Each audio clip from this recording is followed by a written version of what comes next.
I just brushed my teeth. I have like toothpaste in here. No. Am I good? All right. Nope. Probably Murphy, guys. Whenever you're ready. Bobby, first off, given everything that's transpired in the last couple of days, how are you doing? I'm well. I'm good. You know, it's hard. It's like we called it 2.0.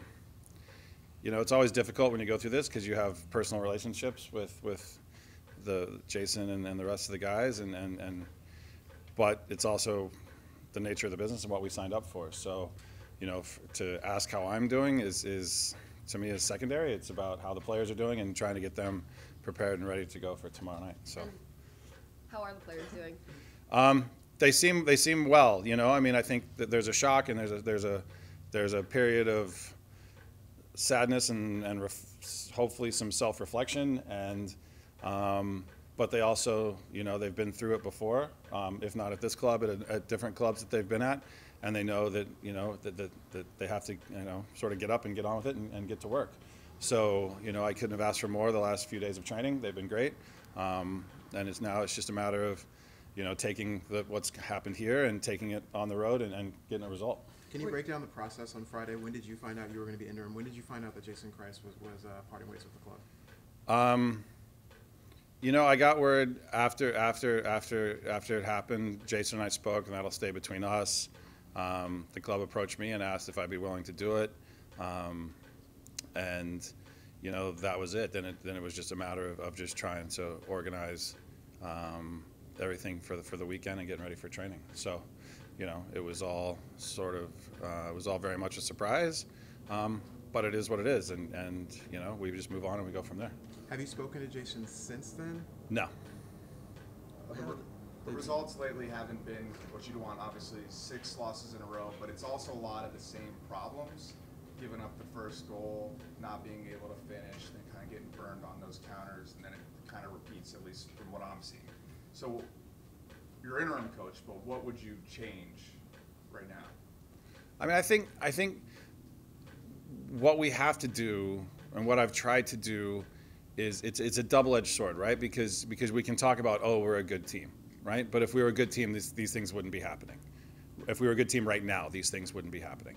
So what we have to do is become really aware, conscious of the choices we make, the decisions we make inside of a game, have a real appreciation for moments, because moments change games, and make sure that you know, it's no different than, you know, we used to talk about, don't be an Apple IIe like in a Pentium 5 world, right? Because players are the same as anything else, right? They input information, they output a response, right? That's what happens during the course of a game. I take in the information of what I see, I now have to output the right response. Let's make sure that with the information we're taking in, we start outputting the right responses, whether that's just clearing our lines and putting the ball in the stands because that's the next right thing to do, or making sure we win the tackle, or that little bit extra bit of concentration in front of goal. So, you know, I think that it's really been about making them aware of the situations that we've found ourselves in where we've made bad decisions, bad choices that have put us in trouble, and making sure we minimize those. Because the game's hard enough as it is. Like, you don't need to gift things to other people. And I think you know, we're getting there with that.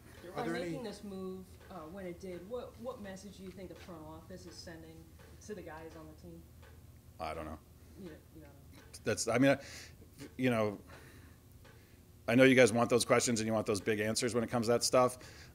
For me, the way I have to live my life and do my job, I can't get caught up in that stuff. Like, my focus is on, like, today, what I can do to be of service to those players and get them ready. So when it comes to all the other stuff, I don't concern myself with at all. Do you think now's the time to implement any sort of tactical shifts or lineup changes? Maybe, because I think, you know, whether you're an adult or you're a child or whatever, sometimes you need new things to get the neurons firing again and to re-engage. And you know, I think the same old sometimes becomes routine. So we'll see what happens with that, but I don't know. It's not like there were points of the season where this was happening the way you wanted. There were, you know, the winning streak earlier in the year. What do you see as the difference between, you know, the execution then and then the execution now? You know, if you've been around the game long enough, you know, you hear people say, "Oh, unlucky, unlucky." Well, you make your own luck in this world, I believe, and I think we sort of gloss over with unlucky, and I think for us, what we need to do, the difference has been those fine margins, right? You go back to, you go back to the Chicago game where we missed all those chances. We score one of those to go up, and get the second goal. We probably get 4 or 5. We didn't. And then, whether you like it or not, when things start going bad, you start looking for the bad instead of going and making something good happen. And I think that's the whole change now is just let's go be the guy who goes out and it's not very good for the audio, is it? Be the guy who goes out and make something good happen. And that's what we're trying to get to here.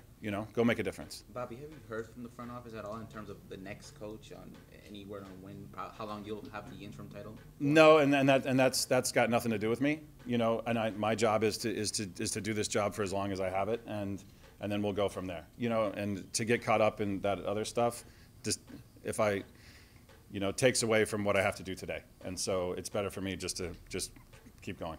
Do you want the opportunity to be the next head coach? I don't really even think about it that way. I just think about it in terms of let's go win tomorrow. And if we win tomorrow, then we'll try and go and win on Saturday. And because it's not about me, it's about the players and it's about the organization and it's about, getting the ship righted. And so I don't worry about that stuff. You've been through this situation before, literally. How much are you leaning on that now? Quite a bit. It's been a little bit smoother, but to treat it the same way, it's a completely different set of circumstances, a different set of players, and so while there were lessons learned, there's also a different set of solutions that have to be found than with the last group that we went through this with. Tomorrow you guys head to DC, take on DC United in Open Cup play. What do you guys need to do to move on to the next round? I think what we have to do is we have to stop leaking goals first and foremost, because that gives you a platform to then go and do other things. If you're always playing catch up and you're always chasing the game a little bit, then you always open yourself up and you get exposed. So really just focusing on staying in the game and and you guys have heard this before, and just not giving up that first goal, staying in it, and then we have enough. I think we have enough firepower that we'll get a goal. It's just a matter of making sure we're in the game when we get that. Do you think it's time now for the team, for your players, to respond after what kind of happened on Friday? What do you mean by respond? In terms of going into Wednesday and Saturday, you said it was a little bit of a surprise. Do you feel like it's in the middle of a losing streak as well? In terms of how do you want to react? I guess in terms on the field. I think the players feel a sense of responsibility for what happened. This isn't all down. What's transpired is not down to one person or 2 people or 3 people. And what I told them on Friday is that there's something missing in this group right now, but the solution to that was sitting in the room that we were all in together, and to really just take a moment of self-reflection. And that goes for everybody. That goes from me down to the nutritionist, to the players, to the kit man. Have we done everything we can to give ourselves a chance to be successful? And it's terrible that things like this have to happen for those moments to occur, but it's one of the things that you have to do, and you have to really take stock of who you are, what you've done, and is it enough? And if not, then that needs to be fixed. It wasn't just Jason that was like, oh, there were also 2 assistants. Have they been replaced? Have people been elevated to assistant positions now, or is it just you running the ship? No, and no, it would never be just me running the show, because that wouldn't work very well. No, we've shuffled some people internally to help out, and I can't give the rest of the staff enough credit for how they've sort of, even though it's my name on it now, what a collective effort it's been and what a collaborative effort it's been, and how great they've all been and how supportive, and there's enough experience still left that we can make this work and be successful. So they've all been tremendous. They make my life much easier. I don't want to assume, but I saw Paul Shaw here. Is he one of the assistants for now, or is he? No, Paul's come in and he'll be here just as another. Paul's got a ton of experience. and just someone right now who is not, he's familiar with the group from afar, but not up close, but someone who, I can go to and say, what did you see? And just some more experience. So I'm always open to feedback and hearing from other people, so that's what he's doing. Yeah. What's your sense of how the team initially reacted to the news? I don't know. I think there were as many reactions as there are players, and so that's, varying degrees. But I think they were all, I think an underlying sentiment was disappointment, and not disappointment, just overriding disappointment. Disappointment in the performances, disappointment probably in themselves a little bit, disappointment that it took that to get us to here, because I think that's, if you cut away all the other stuff, whether it's surprise or shock or, when you get right down to it, we've lost 6 in a row. And changes were made, and there's no hiding from that, As I told them the other day, the only way I know to get out of this is to stand up, stare it down, and get to work and get after it. So there's no hiding, there's no, patting ourselves on the back, or, there's no ostrich in the sand. You got to stand up and face where the situation we're in. Because if you're not honest about it, then you'll just continue to slip and slide.